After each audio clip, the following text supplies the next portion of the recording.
Hi అండి. Welcome to our channel Ekadanta foods. ఈరోజు మన వీడియోలో క్యాలీఫ్లవర్‌తో క్రిస్పీగా పకోడీ ఎలా చేసుకోవాలో చూపించబోతున్నాను.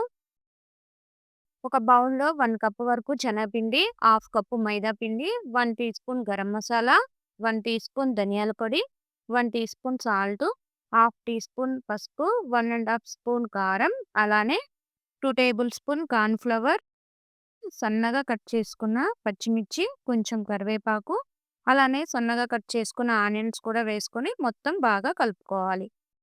ఇప్పుడు 1 టీ స్పూన్ వరకు అల్లం పేస్ట్ కూడా వేసుకొని వాటర్ పోసుకుంటూ బాగా కలుపుకోవాలి. పిండనేది మరీ గట్టిగా కాకుండా ఇలా కొంచెం లూజ్‌గా కలుపుకుంటే చాలా బావుంటుంది. మీకు ఎలాంటి ఫుడ్ ఐటెమ్స్ గానీ, వెజ్ పికిల్స్ గానీ, నాన్ వెజ్ పికిల్స్ గానీ ఏది కావాలనుకున్నా కింద కనిపిస్తున్న వాట్సాప్ నంబర్ ద్వారా మీరు ఆర్డర్ చేసుకోవచ్చు.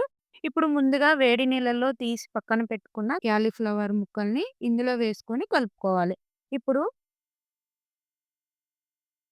స్టవ్ ఆన్ చేసుకొని ఒక కళాయి పెట్టుకొని ఆయిల్ వేసుకొని ఆయిల్ వేడైన తర్వాత కాలీఫ్లవర్ ముక్కల్ని ఇలా వేసుకొని మంట అనేది మీడియం ఫ్లేమ్‌లో పెట్టుకొని వేయించుకోవాలి. అలా అయితేనే లోపల ఉన్న కాలీఫ్లవర్ ముక్క అనేది మంచిగా ఉడికిపోతుంది.